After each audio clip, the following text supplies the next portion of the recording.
దేవునికి మహిమ కలుగునుగాక. ప్రభునందు ప్రియమైన దేవుని బిడ్డలారా, అందరికీ ప్రభువైన యేసుక్రీస్తు నామంలో శుభాభివందనాలండి. గడిచిన దినమంతా కూడా దేవుడు మనల్ని కాపాడి మరొక రోజులోనికి నడిపించిన విధానం బట్టి మనమందరం కలిసి దేవుని స్తుతించబద్దులైనాం. ఈరోజు ఆదివారము, పరిశుద్ధమైన దినము, ఆరాధన దినము. మనమందరం కూడా దేవుని సన్నిధిలో కూడుకుని దేవుని సన్నిధిలో మనము కృతజ్ఞతాస్తుతులతో ఆయన ఆరాధించబద్దులమైనాం.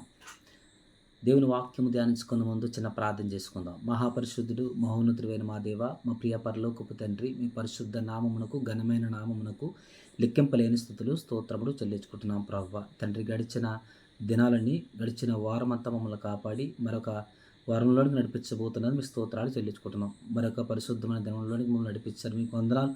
ఈ యొక్క ఆదివారం దినం, ఆరాధన దినం అందరూ కలిసి మేము స్థించడానికి, కనపరచడానికి సహాయం దయచండి. మీ వాక్కు ధర్మములు దర్శించమని యేసయ్య వారి నామమున ఈ ప్రార్థన అడిగి వేడుకొంచున్నాము తండ్రి, ఆమేన్. మంచిది ప్రియులారా, మరి ఆదికాండము 2వ అధ్యాయం 3వ వచనం చదువుతున్నాను. గతంలో అనేక సందర్భాల్లో వాట్సాప్లో వాయిస్ మెసేజ్లు ఈ వాక్యం మాట్లాడాను, కానీ ఈ రీతిగా యూట్యూబ్లో మాట్లాడలేదు. మరి ఈ వాక్య భాగం చదువుకుందాం. ఆదికాండము 2వ అధ్యాయం 3వ వచనం.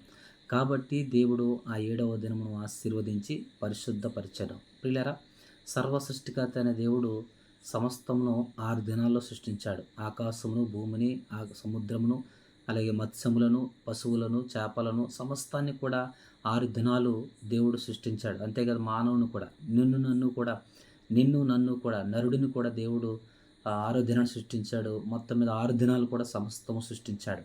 అయితే 7వ దినాన్ని దేవుడు విశ్రాంతి తీసుకుని ఆ 7వ దినమును ఆశీర్వదించి పరిశుద్ధపరిచాడు. పాత నిబంధనలో 7వ దినము లేదా విశ్రాంతి దినం అంటే ఆ శనివారము, కొత్త నిబంధనకు వస్తారు విశ్రాంతి దినము క్రైస్తవులంగా ఆదివారం అని పాటిస్తాం. ఏదైనప్పటికీ ఆ విశ్రాంతి దినాన్ని, ఆ 7వ దినాన్ని దేవుడు ఆశీర్వదించి పరిశుద్ధపరిచాడు. ఈరోజు ఆదివారము, పరిశుద్ధమైన దినము, ఆరాధన దినము. ఈరోజు నీకు ఆశీర్వాదమైన దినము, ఆశీర్వాదంతో కూడిన దినము, అంతేకాదు పరిశుద్ధపరచబడే దినము. ఎందుకంటే నువ్వు దేవుని సన్నిధికి వెళ్ళడం ద్వారా ఆశీర్వించబడతావు.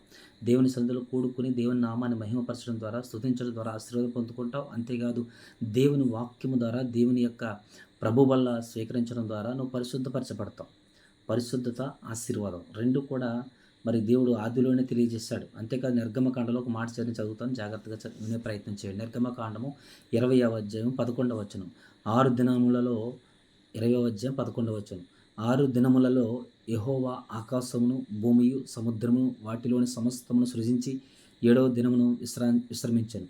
అందుచేత యెహోవా విశ్రాంతి దినమును ఆశీర్వదించి దాన్ని పరిశుద్ధపరచెను. దేవుడు పదాజ్ఞలు ఇచ్చేటప్పుడు, మోషేకి పదాజ్ఞలు ఇచ్చిన సందర్భంలో రాయబడిన మాట ఇది. పదాజ్ఞల్లో మధ్యలో రాయబడిన మాట ఇది. విశ్రాంతి దినమును పరిశుద్ధంగా ఆచరించాలని జ్ఞాపకం ఉంచుకోవాలని ఇక్కడ 8వ వచనం చెబుతున్నాడు.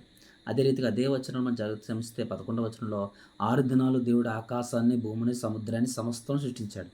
7వ దినాన్ని విశ్రాంతి తీసుకుని 7వ దినాన్ని చేసినట్టు దేవుడు ఆశీర్వదించి పరిశుద్ధపరిచాడు. పిల్లరా, ఈరోజు నీకు ఆశీర్వాదం ఎక్కడుందో తెలుసా? దేవుని సన్నిధిలో ఉంది, దేవుని వాక్యం ఉంది, దేవుని స్తుతించట్లో ఉంది. దేవుని స్తుతించడం ద్వారా, దేవుని నామాన్ని మహిమపరచడం ద్వారా, దేవుని ఘనపరచడం ద్వారా నువ్వు ఆశీర్వాదం పొందుకుంటావు. ఏ విధంగా పొందుకుంటావు?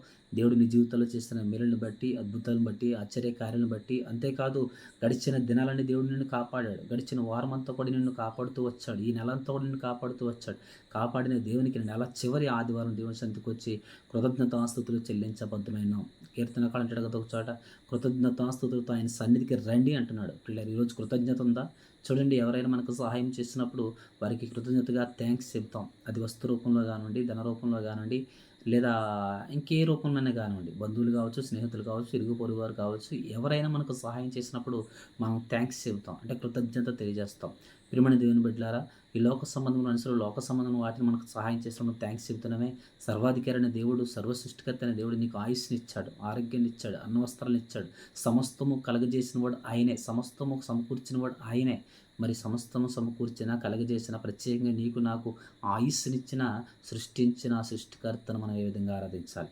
ఏ విధంగా కృతజ్ఞతాస్తుతులతో ఆయన సన్నిధికి వచ్చి మనం ఏ విధంగా ఆయన నామాన్ని మహిమపరచాలి? ఒకసారి గుర్తుపెట్టుకోవాలి. ఈరోజు నువ్వు మాట్లాడగలుగుతున్నావు అంటే, చూడగలుగుతున్నావు అంటే, వినగలుగుతున్నావు అంటే అది కేవలము దేవుని కృప.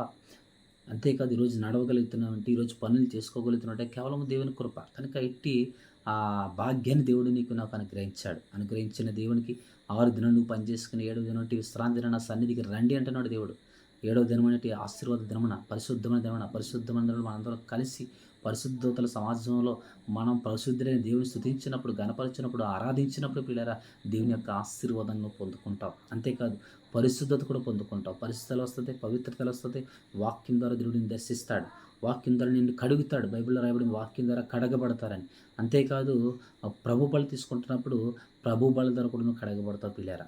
కొన్ని సంఘాల్లో ప్రతి వారం ఉంటుంది. అలాగే మా సంఘంలో కూడా ప్రతి వారం ఉంటుంది. యేసు రక్తం ప్రతి పాపంలో పవిత్రపరిచిన వాక్యం సెలవిస్తుంది పిల్లారా. ఆదివారం దినం నువ్వు వాక్యం ద్వారా పరిశుద్ధపరచబడతావు. ప్రభు బలి ద్వారా పరిశుద్ధపరచబడతావు. దేవుని స్తుతించడం ద్వారా, దేవుని నామాన్ని మహింపరచడం ద్వారా, దేవునికి దగ్గరగా నివాసం చేయడం ద్వారా, దేవుని వాక్యం ద్వారా నువ్వు ఆశీర్వించబడతావు. ఆశీర్వాదం పరిశుద్ధత ఎక్కడ పెట్టాడో తెలుసా దేవుడు? 7వ దినంలో ప్రత్యేకంగా పెట్టాడు. విశ్రాంతి దినాన్ని ఆశీర్వదించి పరిశుద్ధపరిచాడు. ఆదిలోనే చెప్పాడు. ఆది కాండంలోనే చెప్పాడు. 2వ అధ్యాయంలో మనం చూస్తే పిల్లలు సమస్తము సృష్టించాడు దేవుడు.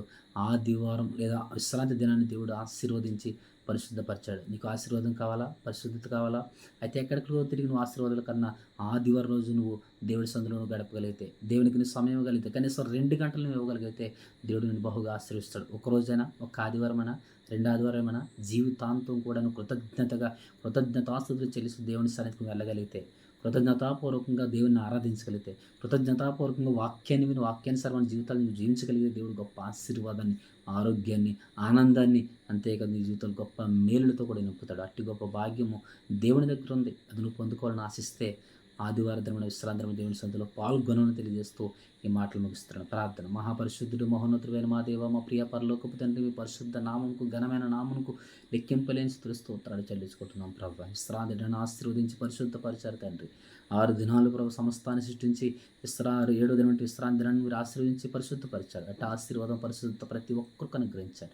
మీ సన్నిధిలో ప్రతి ఒక్కరినైనా నన్ను ఆరాధించి మహింపరిచి ప్రభు మీకు ఇష్టలుగా జీవిస్తూ వాక్యానుసారమైన జీవితాలు జీవిస్తూ మీరు ఇచ్చే ఆశీర్వాదం, ఆరోగ్యాలు, ఆనందాలు పొందుకోవడం కృప చూపించండి ప్రభు.